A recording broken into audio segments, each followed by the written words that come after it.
Hello everyone, my self Minish Kumar Patel. आज जो हम बात करने वाले हैं वो मेटाबॉलिज्म का ही एक और टॉपिक है। कौन सा टॉपिक है आज? तो हमारा जो टॉपिक है आज वो कौन सा है? Enzyme induction. कौन सा है? Enzyme induction. दो वैसे तो टॉपिक है मेटाबॉलिज्म के अंदर, वो दोनों ही हम देखने वाले हैं। पहला वाला है एंजाइम इंडक्शन, दूसरा वाला है enzyme inhibition.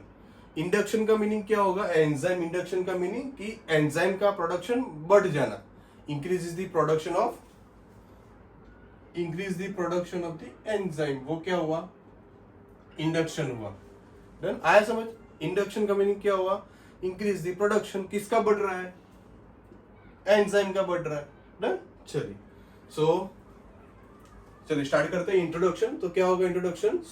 Enzyme is a necessary for, किसके लिए जरूरी है? ह्यूमन बॉडी में एंजाइम की इंपॉर्टेंस क्या है? जितने भी टाइप के एंजाइम है, वैसे तो CYP450, जो हमारा CYP450 जो एंजाइम है वो सबसे largest enzyme family human body की। तो एंजाइम की जरूरत क्यों है? Why? Enzyme is a necessary for the metabolism. Drug का मेटाबॉलिज्म करने के लिए वो मैंडेटरी है, क्योंकि ड्रग का मेटाबॉलिज्म ही नहीं होगा तो ड्रग की इफेक्ट कैसे प्रोड्यूस होगी? डन? मेटाबॉलिज्म होना मैंडेटरी है। मेटाबॉलिज्म होगा तभी इफेक्ट प्रोड्यूस होगा। The enzyme is necessary for the metabolism. Enzyme चाहिए हमको मेटाबॉलिज्म के लिए। पर ऐसी कोई कंडीशन हो गई जहां पे एंजाइम का प्रोडक्शन बढ़ गया, क्या हुआ? If the enzyme induction is occur, if enzyme induction is occur मतलब क्या हुआ कि कुछ हुआ उसकी वजह से एंजाइम का प्रोडक्शन बढ़ गया, तो अब क्या होगा? Yes, increases the metabolism activity of drug. Drug का जो मेटाबॉलिज्म एक्टिविटी होगा बाय द एंजाइम, वो कैसा हो जाएगा? इंक्रीज हो गया। अभी मेटाबॉलिज्म रेट इंक्रीज हुआ तो क्या हुआ? ड्रग फटाफट मेटाबोलाइज हो जाएगी, और ड्रग फटाफट मेटाबोलाइज हो गई तो क्या होगा? फटाफट एक्सक्रीट आउट भी हो जाएगी ड्रग फटाफट। डिसएडवांटेज क्या हुआ? Increase the metabolism activity, decrease the effect of drug. Drug की इफेक्ट कैसी हो जाएगी? डिक्रीज हो जाएगी। क्यों हुई डिक्रीज? क्योंकि मेटाबॉलिज्म रेट बढ़ गया, या तो मेटाबॉलिज्म का लेवल बढ़ गया। और मेटाबॉलिज्म का रेट या तो लेवल बढ़ गया तो क्या होगा? ड्रग का मेटाबॉलिज्म प्रोसेस एकदम फास्ट हो जाएगा। अभी मेटाबॉलिज्म रेट फास्ट हुआ तो क्या हुआ? ड्रग फटाफट एक्सक्रीट आउट, बाहर निकल जाएगी। कहां से? बॉडी में से। अब ड्रग बॉडी में से बाहर निकल गई तो मतलब इफेक्ट तो प्रोड्यूस की ही नहीं उसने, तो डिसएडवांटेज क्या हुआ? Yes, decrease the effect of drug. Enzyme induction बढ़ेगा तो ड्रग की इफेक्ट कैसे होगी? कम होगी। ना सिंपल, यही बात याद रखनी है हमको। चलिए डेफिनेशन कैसे लिखेंगे एग्जाम में? What is the enzyme induction? There are the few drugs. They have the capability to increase the production of the metabolizing enzyme. ऐसी ड्रग है हमारे पास जिनके पास कैपेबिलिटी है कि वो प्रोडक्शन बढ़ाए। किसका? एंजाइम का। ऐसे एंजाइम जिसको मेटाबोलाइज करवाना है ड्रग को, ऐसे एंजाइम का प्रोडक्शन बढ़वाएगी। अभी उससे डिसएडवांटेज क्या होगा? Increase the metabolism of their own. जो ड्रग ली है हमने, शायद उसका मेटाबॉलिज्म रेट बढ़ जाएगा, या तो क्या होगा?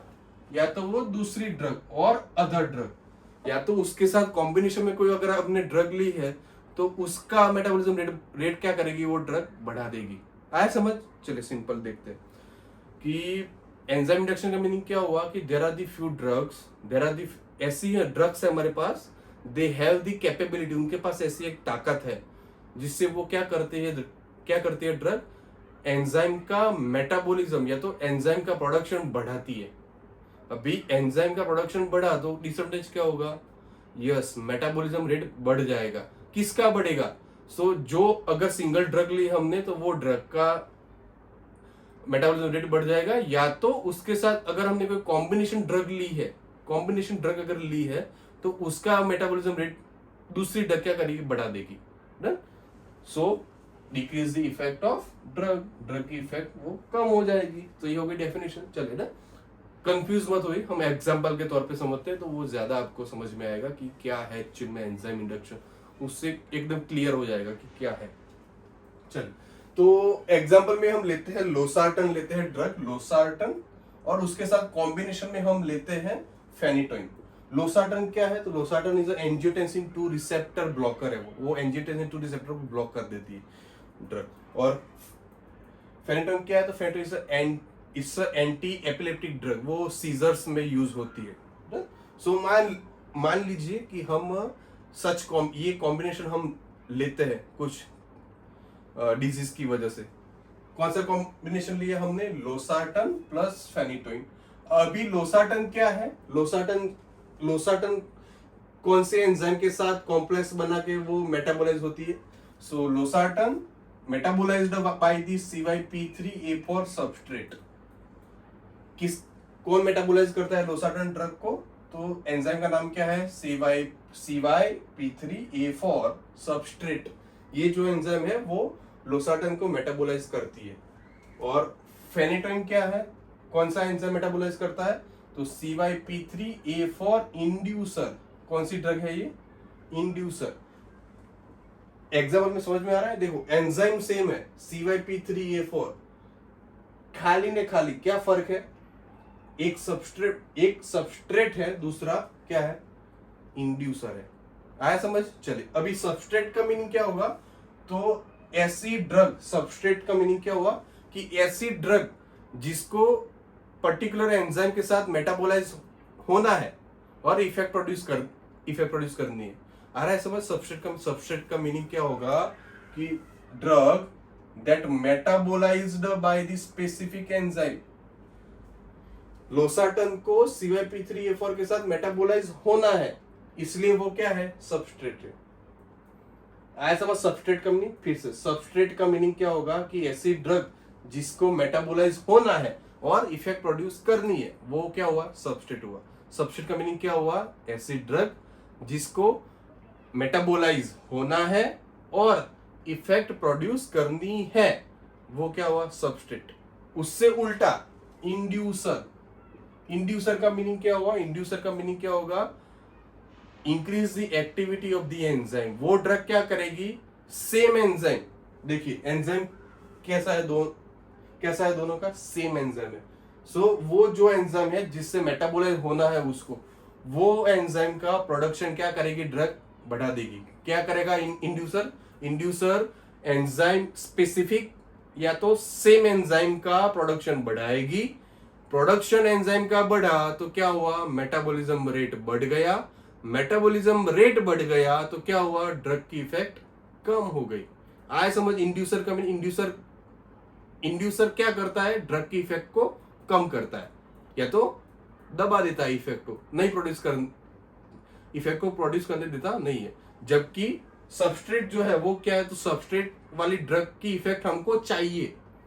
क्या है सबस्ट्रेट वाली जो भी ड्रग रहेगी उसकी इफेक्ट हमको चाहिए, और जो इंड्यूसर वाली जो ड्रग है उसकी इफेक्ट हमको चाहिए नहीं। उल्टा क्या करेगा? वो दूसरी जो ड्रग साथ में ली है उसकी इफेक्ट क्या कर देगा? वो दबा देगा, बंद कर देगा। तो वो क्या हुआ?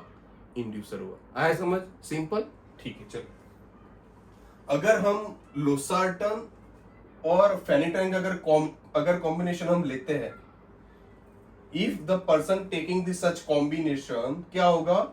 फेनिटोइन क्या है? इंड्यूसर है। यस, तो फेनिटोइन क्या करेगी? तो phenytoin increase the metabolism of losartan. Losartan का मेटाबॉलिज्म रेट क्या कर देगी? वो बढ़ा देगी। क्यों बढ़ाया? क्योंकि लोसार्टन क्या है? सबस्ट्रेट है। यस, और फेनिटोइन क्या है? इंड्यूसर है। तो वो एंजाइम का प्रोडक्शन क्या करेगी? बढ़ा देगी। Done. So phenytoin can increase the metabolism of losartan. तो क्या हुआ? Decrease the effect of losartan. Losartan का मेटाबॉलिज्म रेट बढ़ गया। अगर मेटाबॉलिज्म रेट बढ़ा तो क्या होगा? ड्रग की इफेक्ट कम हो जाएगी। ये फंडामेंटल चीज है, ये बात याद रखिए आप। ये कभी भी आप कहीं पे भी चले जाओ, चाहे आप यूएसए में जाओ, कनाडा में जाओ, सिंगापुर जाओ, लंदन जाओ, कहीं पे भी जाओ, ये फंडामेंटल चीज है, वो कभी भी नहीं बदलती है। इसको बदलने की कोशिश भी नहीं करनी चाहिए हमको। ये फैक्ट बात है कि अगर किसी भी ड्रग का मेटाबॉलिज्म रेट बढ़ जाएगा तो ऑटोमेटिकली ड्रग की इफेक्ट कम ही हो जाएगी। क्यों कम हुई? क्योंकि ड्रग तो बाहर निकल गई, एक्सक्रीट आउट हो गई। अगर ड्रग बॉडी में है ही नहीं तो इफेक्ट कहां से प्रोड्यूस होगी? डन, आए समझ? सिंपल। चलिए दूसरा एग्जांपल लेते हैं, मेटोप्रोलोल लेते हैं हम, जो बीटा ब्लॉकर है, और दूसरा है रिफाम्पिसिन, जो एंटी टीबी ड्रग है। टीबी में फर्स्ट लाइन ड्रग है रिफाम्पिसिन।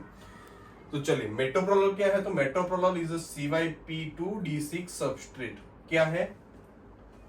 मेटोप्रोलोल का मेटाबॉलिज्म कौन सा एंजाइम करेगा? CYP2D6 ये एंजाइम मेटाबॉलिज्म करेगा। किसका? मेटोप्रोलोल का। पर क्या है? वो सबस्ट्रेट है। रिफाम्पिसिन का मेटाबॉलिज्म कौन करेगा? तो सेम एंजाइम, देखिए CYP2D6 पर ये मेटोप्रोलोल वाला जो है वो सबस्ट्रेट है, और रिफाम्पिसिन वाला क्या है? इंड्यूसर है। डन? तो क्या होगा यहाँ पे? Rifampicin can increase the metabolism of the metoprolol. Metoprolol का मेटाबॉलिज्म रेट बढ़ाएगी। क्यों बढ़ाया रिफाम्पिसिन ने? क्योंकि रिफाम्पिसिन क्या है? इंड्यूसर है। तो इंड्यूसर का काम क्या है? एंजाइम का प्रोडक्शन बढ़ाना, या तो एंजाइम की एक्टिविटी बढ़ाना। ये काम किसका है? इंड्यूसर का।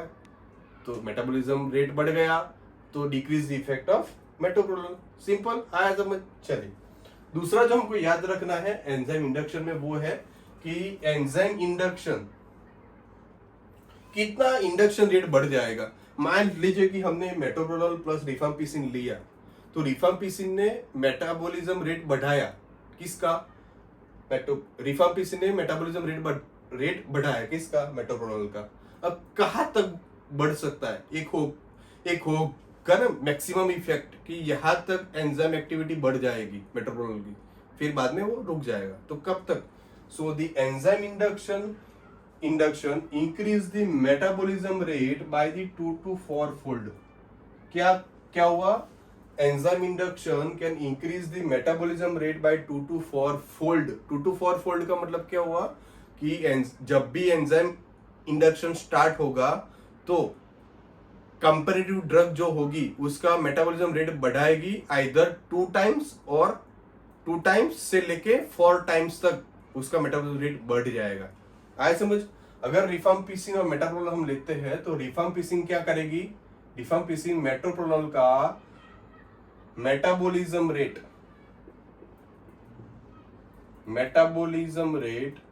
आइदर 2 times इंक्रीज करेगी, और कहां तक करेगी इंक्रीज? तो आइदर 4 times, 2 गुना से लेके 4 गुना तक मेटाबॉलिज्म रेट बढ़ जाएगा मेटोप्रोलोल का, अगर इंडक्शन स्टार्ट हो गया तो एंजाइम इंडक्शन। आए समझ?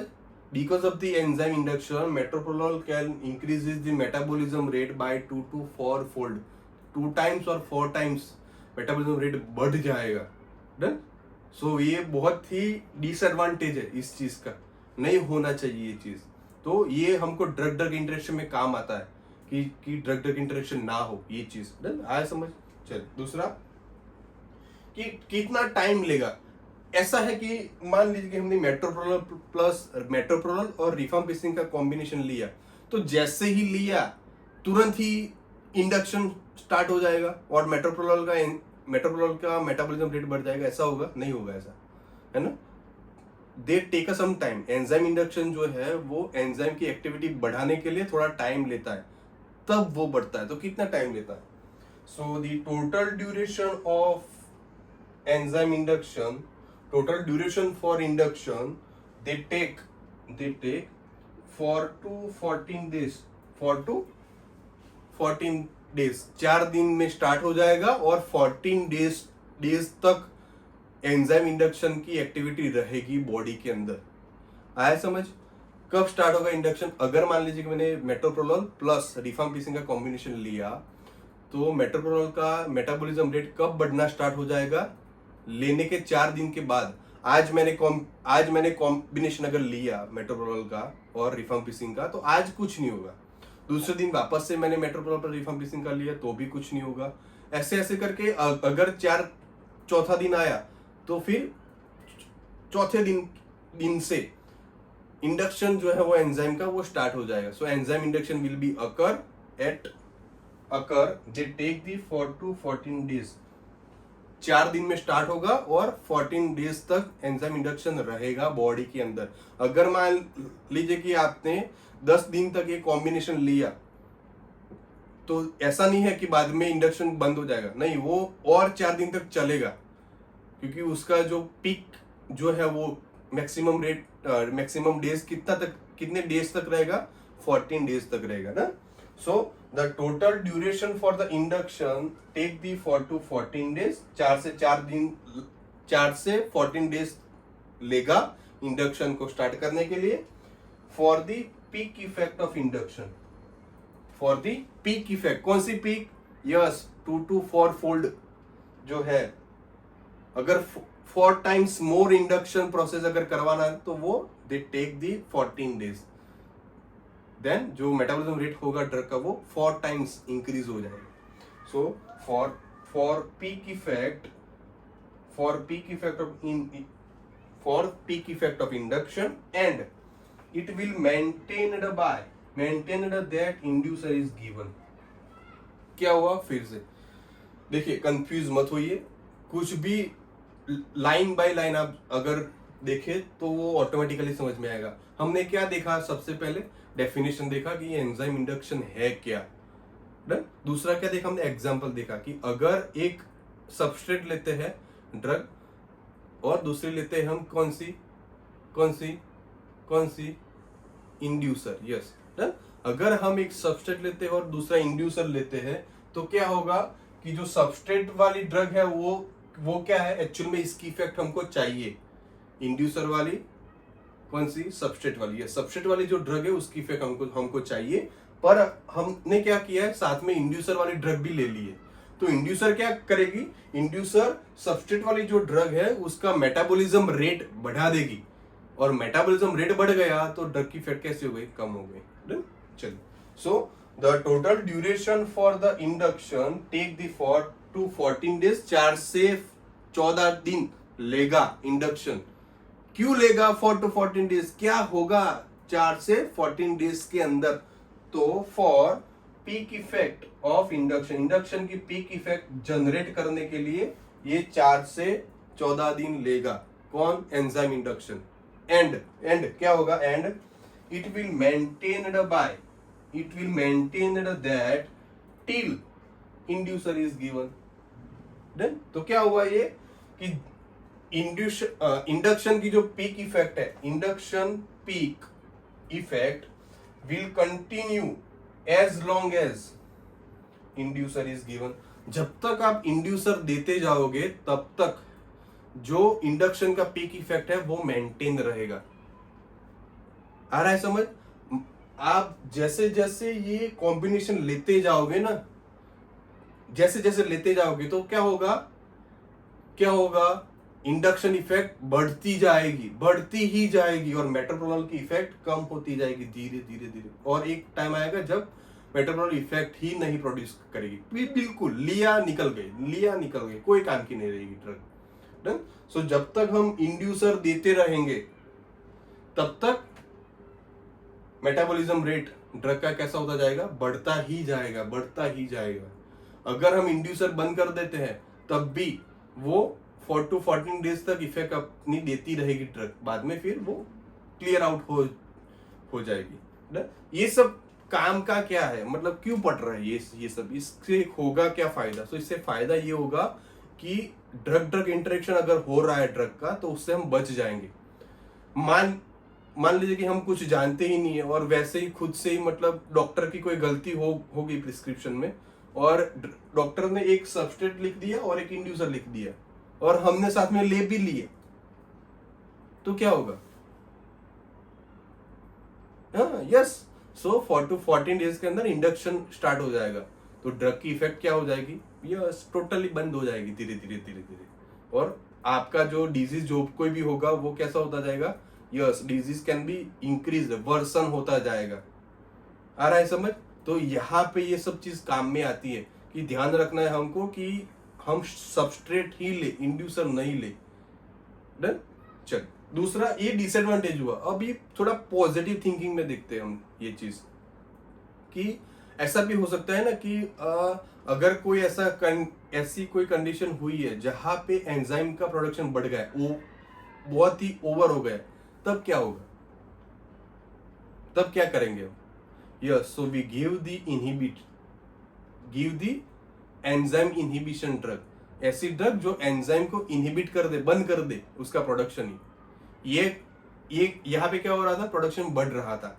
अगर बढ़ ही रहा है, कम नहीं हो रहा है, तो क्या क्या करना चाहिए, उसके अगेंस्ट में हमको इनहिबिटर ड्रग देनी चाहिए, जिससे एंजाइम का प्रोडक्शन क्या हो जाए, बंद हो जाए। डन। चलिए नेक्स्ट क्या, और नेक्स्ट जो हम बात करने वाले वो क्या है, कॉन्सिक्वेंसेस, परिणाम है ना। Consequences of the enzyme induction, consequences क्या हो सकते हैं एंजाइम इंडक्शन के, उसकी हम बात करेंगे। सो कॉन्सिक्वेंसेस में जो पहला जो कॉन्सिक्वेंस जो है वो हमारा कौन सा है, डिक्रीज द इंटेंसिटी और ड्यूरेशन ऑफ द इफेक्ट। क्या होगा, एंजाइम इंडक्शन से ड्रग का ड्यूरेशन ऑफ इफेक्ट कैसा हो जाएगा, यस कम हो जाएगा। उसका एग्जांपल हमने ऑलरेडी अगर देखा, कौन सा, यस मेटोप्रोलोल प्लस रिफाम्पिसिन वाला जो एग्जांपल हमने देखा था, उसमें क्या हो रहा था, rifampicin is a enzyme inducer, तो वो क्या करती है, सबस्ट्रेट वाली जो ड्रग है मेटोप्रोलोल, उसका इफेक्ट क्या करेगी, कम कर देगी। So decrease the effect of metoprolol. Done. चलिए दूसरा जो है वो ऐसा एग्जांपल है, इससे पूरा उल्टा, जो जो जो कंफ्यूज भी कर सकता है, पर कंफ्यूज मत होइए, वो अच्छा है। चलिए, decrease the intensity of effect, increase the intensity of effect. यहाँ पे तो क्या हुआ, एंजाइम इंडक्शन की वजह से इंटेंसिटी जो है वो ड्रग की इफेक्ट की कैसी हो गई, कम हो गई, और एक्चुअली में कमी हो रही थी ना, बढ़ नहीं रही थी। पर यहाँ पे क्या हुआ, दूसरा कॉन्सिक्वेंस क्या है, increase the intensity of effect. Drug की इफेक्ट की इंटेंसिटी कैसी हो जाएगी, बढ़ जाएगी। कैसे, तो उसका एक वेरी फेमस एग्जांपल है हमारे पास, कौन सा है कि जो पैरासीटामोल हम लेते हैं ना, वो पैरासीटामोल जो है वो metabolised by the CYP2E1 enzyme. कौन सा enzyme, paracetamol can metabolised by the CYP2E1, जो एंजाइम है उससे मेटाबोलाइज होता है, और मेटाबोलाइज्ड होके एक मेटाबोलाइट बनता है पैरासीटामोल, कौन सा, नेबक्वी। क्या नाम है, NAPQI N acetyl P benzoquinone imine. कौन सा है, N acetyl P benzoquinone imine. ये नेबक्वी जो है वो मेटाबोलाइट है किसका, पैरासीटामोल का। और ये जो नेबक्वी जो है ना वो हिपेटोटॉक्सिक है। ये मेटाबोलाइट कैसा है पैरासीटामोल का, हिपेटोटॉक्सिक है, लीवर में टॉक्सिसिटी प्रोड्यूस करता है। तो ऐसा बंदा जिसको क्या हो, क्रॉनिक अल्कोहलिज्म हो, क्या हो, क्रॉनिक अल्कोहलिज्म, अल्कोहल कंजप्शन इसका ज्यादा होगा या तो बहुत होगा, जिसकी वजह से क्रॉनिक अल्कोहलिज्म हो गया होगा पेशेंट को। अभी क्रॉनिक अल्कोहलिज्म जो डिजीज है वो क्या करता है, it increases the metabolism of, या तो एंजाइम प्रोडक्शन बढ़ाएगा किसका, CYP2E1 का। क्या होगा, जो क्रॉनिक अल्कोहलिज्म जो बीमारी है वो क्या करेगी, CYP2E1 जो एंजाइम है उसका प्रोडक्शन बढ़ाएगी। अगर प्रोडक्शन बढ़ा तो क्या होगा, यस मेटाबॉलिज्म रेट कैसा हो जाएगा, फास्ट हो जाएगा। तो जो मेटाबोलाइट जो बना पैरासीटामोल का नेबक्वी, वो कैसा होगा, यस फास्ट बन जाएगा। So they increase the intensity of NAPQI या तो इंटेंसिटी ऑफ पैरासीटामोल।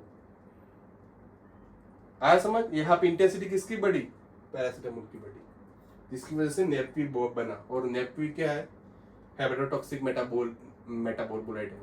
डन। सो ये भी एक कॉन्सिक्वेंसेस है किसका, एंजाइम इंडक्शन का। चलिए तीसरा जो है वो टॉलरेंस का मतलब क्या होगा कि जैसे जैसे एंजाइम इंडक्शन बढ़ता जाएगा, क्या होगा, जैसे जैसे एंजाइम इंडक्शन बढ़ता जाएगा वैसे वैसे डे बाय डे ड्रग का जो कंसंट्रेशन होगा या तो डोज होगा वो कैसा करना पड़ेगा, हमको बढ़ाना पड़ेगा for the same effect. Tolerance का मीनिंग क्या हुआ कि enzyme induction for a long time, अगर लंबे टाइम तक एंजाइम इंडक्शन चल रहा है तो उससे क्या होगा, that will reduces the effect of drug की इफेक्ट कम हो जाएगी, एंड उसकी वजह से क्या होगा कि day by day need more drug for same effect produce करने के लिए हमको डे बाय डे ड्रग का डोज बढ़ाना पड़ेगा। डन। एंजाइम इंडक्शन बढ़ेगा तो ड्रग की इफेक्ट कम होगी। वो ड्रग की इफेक्ट को लेने के लिए हमको क्या होगा, ड्रग का डोज बढ़ाना पड़ेगा फॉर द सेम इफेक्ट। जैसे कि एग्जांपल के तौर पे हम लेते हैं, मान लो कि टेट्रासाइक्लिन का एग्जांपल लेते हैं। टेट्रासाइक्लिन के ड्रग के लिए एंजाइम इंडक्शन जो है वो इंक्रीज हो रहा है day by day. Enzyme induction कैसा हो रहा है, डे बाय डे बढ़ रहा है। बड़े लंबे टाइम से एंजाइम इंडक्शन चल रहा है, किसका, टेट्रासाइक्लिन का। तो अब क्या होगा, because of the enzyme induction tetracycline का जो है decrease the effect of tetracycline. अभी टेट्रासाइक्लिन की इफेक्ट लेने के लिए सेम इफेक्ट, टेट्रासाइक्लिन क्या है, एंटीबायोटिक है। सो एंटीबायोटिक की इफेक्ट लेने के लिए हमको क्या करना पड़ेगा, increase the dose of tetracycline. अगर हम 250 mg ले रहे थे तो डे बाय डे हमको उसका 500 करना पड़ेगा, 500 का 750 का 1000 mg, ये बढ़ाना ही पड़ेगा तभी इफेक्ट प्रोड्यूस होगी। डन। सो टॉलरेंस का मीनिंग क्या हुआ कि जैसे जैसे इंडक्शन बढ़ता जाएगा, एंजाइम इंडक्शन, वैसे वैसे ड्रग की इफेक्ट कम होती जाएगी। उस ड्रग की इफेक्ट को लेने के लिए डे बाय डे हमको ड्रग का डोज बढ़ाना पड़ेगा, जिसकी वजह से इफेक्ट हम ले पाए। डन। चलो चौथा वाला कौन सा है, एंडोजीनस सब्सटेंसेस। कौन कौन से, लाइक सेरोटोनिन और बिलीरुबिन, दे मेटाबोलाइज्ड एट फास्ट रेट। ये ऐसे सब्सटेंस है जो मेटाबोलाइज फास्ट ही होते हैं। सो एंडोजीनस सब्सटेंसेस कौन कौन से, सेरोटोनिन और बिलीरुबिन, जो मेटाबोलाइज्ड बाय या तो मेटाबोलाइज्ड एट फास्ट रेट। इसका एक बहुत अच्छा एग्जांपल है, बच्चों में जो जॉन्डिस होता है ना, ये एक्चुअल में ये बेनिफिशियल है, मतलब अच्छा यूज है इसका। ये जो कॉन्सिक्वेंसेस है एंडोजीनस सब्सटेंसेस, उसका मेटाबॉलिज्म रेट अगर बढ़ता है तो वो अच्छी बात है, उससे कोई डिसएडवांटेज नहीं होगा। तो उसका मैं आपको बेनिफिशियल एग्जांपल देता हूँ कि कोई इन्फेंट या किड्स है जिनको जॉन्डिस हुआ है। अभी जॉन्डिस का मीनिंग क्या हुआ कि ब्लड में बिलीरुबिन का अमाउंट बढ़ जाएगा, तो वो जॉन्डिस हुआ। अभी जब हम डॉक्टर को दिखाने जाते हैं बच्चे को, तो डॉक्टर क्या करता है, फिनोबार्बिटॉन का सिरप लिखता है वो। अभी फिनोबार्बिटॉन क्या है, फिनोबार्बिटॉन इट्स अ बार्बिचुरेट। क्या है वो, फिनोबार्बिटॉन बार्बिचुरेट है। और बार्बिचुरेट क्या है, तो barbiturate it's a enzyme inducer. क्या है बार्बिचुरेट, यस एंजाइम इंड्यूसर है वो। और एंजाइम इंड्यूसर का काम क्या है, एंजाइम का लेवल बढ़ाना। सो अभी बार्बिचुरेट क्या करेगा, एंजाइम का लेवल बढ़ाएगा। एंजाइम का लेवल बढ़ेगा तो क्या होगा, बिलीरुबिन का मेटाबॉलिज्म रेट बढ़ जाएगा। क्या होगा, बिलीरुबिन का मेटाबॉलिज्म रेट बढ़ जाएगा। मेटाबॉलिज्म रेट बढ़ा तो क्या हुआ, वो बॉडी से फटाफट बाहर निकल जाएगा। So they decrease the level of the bilirubin का लेवल कम हो जाएगा। So they use in jaundice में यूज होता है ड्रग। डन, आया समझ, ये अच्छा है यूज है इसका। चलिए यूजेस ऑफ एंजाइम इंडक्शन, कहाँ पे एंजाइम इंडक्शन यूज होता है।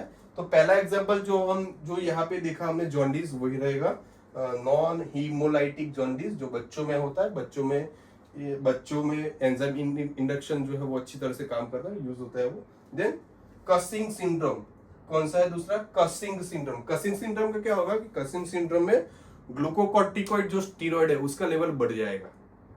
Done, same as it bilirubin, glucocorticosteroid जो है उसका लेवल बढ़ जाएगा। अगर वहां पे एंजाइम इंडक्शन या तो एंजाइम इंड्यूसर